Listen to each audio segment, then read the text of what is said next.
Hello everyone, my name is Mansi Bhardwaj. हमने previous lecture में क्या किया था, कैसे वेलोसिटी से डिस्प्लेसमेंट निकाल रहे थे और डिस्प्लेसमेंट से वेलोसिटी निकाल रहे थे। जब हमने डिस्प्लेसमेंट से वेलोसिटी फाइंड आउट की तो सिंपल डिफरेंशिएशन किया था, और जब वेलोसिटी से डिस्प्लेसमेंट फाइंड आउट किया तो हमने डेरिवेशन किया था। आज का हमारा टॉपिक क्या है? Derivation of equation of motion under uniform acceleration using the method of differentiation and derivation. Differentiation and derivation इन दोनों के मेथड का यूज करके जो हमारी इक्वेशन ऑफ मोशंस होती हैं उनका डेरिवेशन करेंगे। देखो, पहले हमारी इक्वेशन ऑफ मोशन क्या होती है? v is equal to u plus a t. दूसरी होती है s is equal to u t plus half a t square. और थर्ड होती है v square is equal to u square plus 2as। ये हमारी तीन इक्वेशन ऑफ मोशन होती हैं। यहाँ पर इन इक्वेशन में v क्या है? फाइनल वेलोसिटी, जो हमारी बाद में वेलोसिटी होती है। फाइनल वेलोसिटी किसी टाइम t के बाद जो वेलोसिटी होती है वो final velocity. u is equal to u जो है हमारी वो क्या है? Initial velocity. किसी time t is equal to 0 पर जो वेलोसिटी होती है वो हमारी क्या है? Initial velocity. ठीक है। s इज इक्वल टू क्या है? डिस्प्लेसमेंट। डिस्टेंस नहीं कहेंगे हम इसको, ये हमारा होता है डिस्प्लेसमेंट।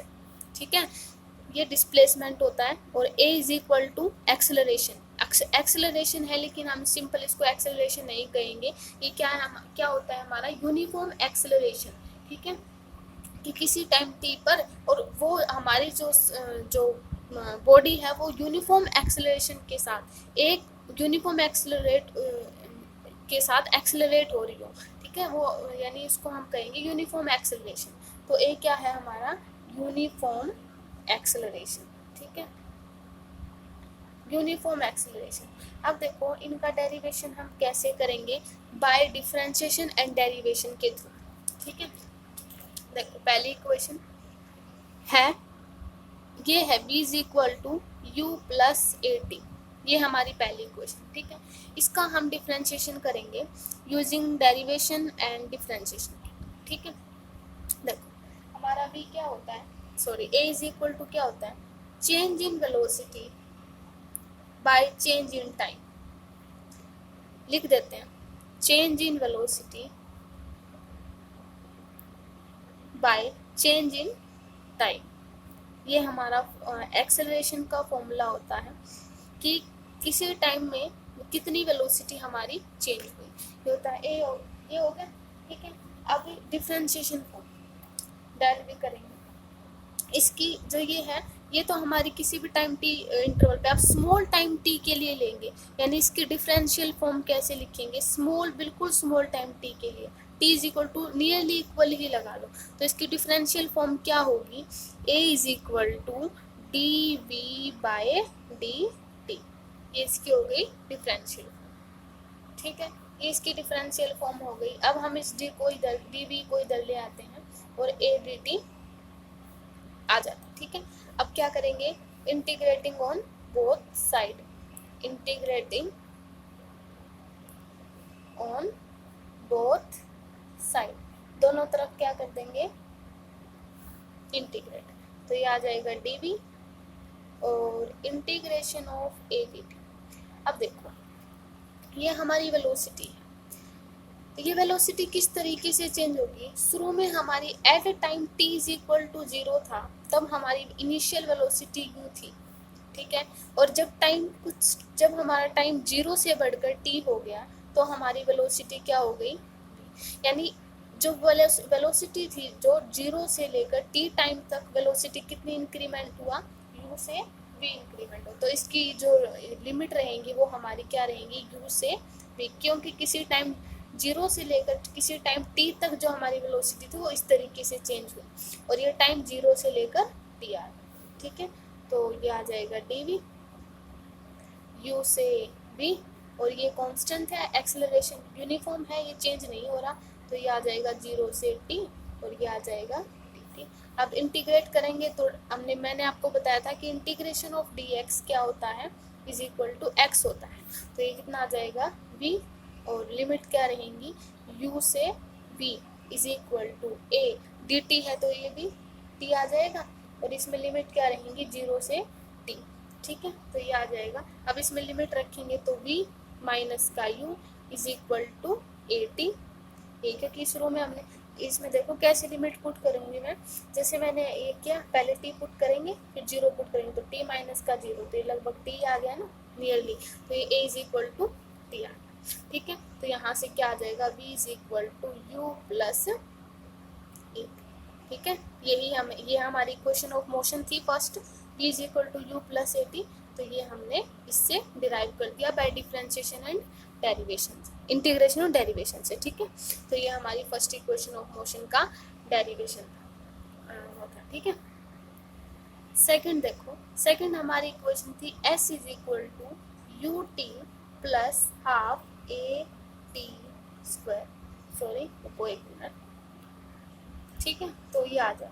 अब देखो हमारी जो वेलोसिटी है v वो क्या होती है, change in displacement bye change in time. ये हमारा वेलोसिटी का फॉर्मूला होता है। अब वही इसकी differential form at small time t के लिए, बिल्कुल स्मॉल टाइम के लिए, तो v इज इक्वल टू क्या हो जाएगी ds बाय dt। ठीक है, ये आ जाएगी एट स्मॉल टाइम t के लिए ds बाय dt आ जाएगी। अब ये करेंगे, अब ds is equal to same उसी तरीके से क्या आ जाएगा v dt। अब इसकी वही दोनों तरफ क्या करेंगे, integrate ds is equal to integration of v dt। ठीक है, ठीक है, क्या जाए। अब देखो सेम इसकी लिमिट जो हमने प्रीवियस किया था उसमें, प्रीवियस फॉर्मूले में, ये जो लिमिट थी डिस्प्लेसमेंट की वो 0 से लेकर s पर चेंज होंगी, क्योंकि किसी टाइम t पर हमारा डिस्प्लेसमेंट 0 था, लेकिन एट ए टाइम t पर डिस्प्लेसमेंट क्या हो गया s, तो 0 से लेकर s इसकी लिमिट रहेंगी और इसकी लिमिट रहेगी 0 से लेकर t।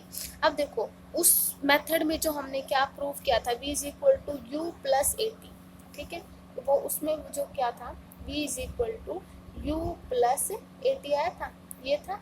अब हम इस v की जगह ये रख देते हैं, तो ये कितना आ जाएगा ds 0 से लेकर s लिमिट है, इंटीग्रेशन 0 टू t लिमिट है, v is equal to u plus a t into d t. ये ठीक है, इस तरीके से आ जाएगा। अब इसका सिंपल डेरिवेशन क्या आ जाएगा, इंटीग्रेशन क्या आ जाएगा, सॉरी इंटीग्रेशन क्या आ जाएगा s, और लिमिट क्या है 0 से लेकर s, और इसका इंटीग्रेशन सॉल्व करेंगे तो इसका इंटीग्रेशन क्या आएगा you t plus half a T 2/2, क्योंकि इंटीग्रेशन जो t की पावर n का इंटीग्रेशन क्या होता है t की power n plus 1/n plus 1, तो यहाँ पे t की 1 था तो t की 2/2 आ गया। और ये कांस्टेंट, क्योंकि किसी कांस्टेंट का जैसे 1dx इज इक्वल टू उसका इंटीग्रेशन क्या होता है 1dx का x होता है, तो ये कांस्टेंट था तो इसके साथ t आ गया, t का ये आ गया। ठीक है, और इसकी लिमिट कहाँ से कहाँ तक थी 0 से लेकर t तक। अब देखो इसकी लिमिट s माइनस 0 दोनों लिमिट रख दी इज इक्वल टू u, और t की जगह पहले t की t रहेगा फिर 0 रखेंगे तो 0 रहेगा, t आएगा प्लस हाफ a t 2/2। ठीक है, तो ये आ जाएगा s is equal to u t plus half a t square. Limit रखने के बाद भी हमारा ये आया। ठीक है, ये हमारी equation of motion second equation of motion का डेरिवेशन था। ठीक है, third is v square is equal to u square plus 2as। अब देखो प्रीवियस जो फॉर्मूले थे ये वाला था और वो वेलोसिटी वाला था, उसमें क्या था, उसमें ये था कि हमारे पास टाइम की टर्म थी तो हम सिंपल डिफरेंशिएशन करके उसका इंटीग्रेशन करके सोल्व कर देते थे। लेकिन इस फॉर्मूले में देखो हमारे पास टाइम की टर्म नहीं है ना, t नहीं है, यानी इसको अब हम कैसे सोल्व करें कि भाई हमारे पास टाइम t भी ना आए और हमारे इक्वेशन भी सोल्व हो जाए, ऐसा कुछ सॉल्यूशन ढूंढना पड़ेगा हमें। ठीक है, तो देखो हमें पता है एक्सेलरेशन हमारा क्या होता है dv/dt। इसमें टाइम की टर्म आ रही है लेकिन आगे हम सोल्व करेंगे जिससे हम टाइम की टर्म हटा देंगे। ठीक है, ये है d is equal dv/dt, acceleration is equal. अब हम इसको क्या करते हैं ds से ही मल्टीप्लाई कर देते हैं और ds से ही डिवाइड कर देते हैं, ठीक है। अब देखो a इज इक्वल टू ऐसा कर देते हैं dv बाई ds और इंटू ds बाई dt। तो ये क्या आ जाएगा, a is equal to dv by ds और ds बाई dt क्या होती है हमारी, वेलोसिटी होती है। तो ये क्या आ जाएगा dv, ये भी वेलोसिटी होती है ना ये v, तो ये आ जाएगा। और a, ठीक है, a is equal to dv, ये ds बाई dt हमारा क्या आ गया, वेलोसिटी। अब देखो a is equal to v into dv by ds। अब देखो हमारे पास ये टर्म ऐसी आ गई कि हमारे पास टाइम की टर्म भी नहीं आई और हमारी इक्वेशन भी सोल्व हो गई, ठीक है। तो जो ये इक्वेशन है, ये मोशन जो इक्वेशन ऑफ मोशन है बहुत ही इम्पोर्टेंट है, इट्स वेरी इम्पोर्टेंट इक्वेशन। ये जो तीन इक्वेशंस, जो ये दो इक्वेशंस थी ना हमारी, ये तो टाइम पर डिपेंड कर रही थी, ठीक है। और अगर एक कोई हम मान लिया हमारे पास टाइम ना हो और हमें ये सब निकालना हो, तो a is equal to v into dv by ds, it's a very most important, बहुत ही इम्पोर्टेंट इक्वेशन है ये, ठीक है। a is equal to v into dv by ds। अब देखो हमारे जो तीन इक्वेशन ऑफ मोशंस थी वे s इज इक्वल टू जो v is equal to u plus a t था, s is equal to u t plus half a t square था, ए टी स्क्वायर, और v square is equal to u square plus 2as था। ये जो तीनों equations थी ये कब अप्लाई होती हैं, जब हमारे पास एक्सेलरेशन क्या हो, यूनिफॉर्म। यानी इन तीनों इक्वेशन के लिए एक कंडीशन है कि हमारा एक्सेलरेशन यूनिफॉर्म होना चाहिए, तब ये इक्वेशन सॉल्व होगी।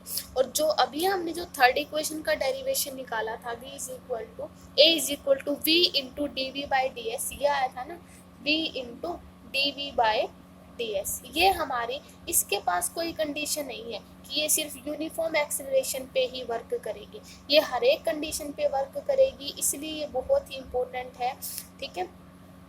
इसलिए ये इक्वेशन मैंने आपको इम्पोर्टेंट बताई कि क्योंकि ये हमारी तीनों इक्वेशन एक यूनिफॉर्म एक्सेलरेशन पर वर्क करती हैं, लेकिन ये हमारी हर एक कंडीशन पर वर्क करेगी, ठीक है। ओके, अब हम जो आगे जो है अगले लेक्चर में कुछ और भी इम्पोर्टेंट इन्हीं से रिलेटेड आपको इम्पोर्टेंट क्वेश्चन करवाएंगे, ठीक है।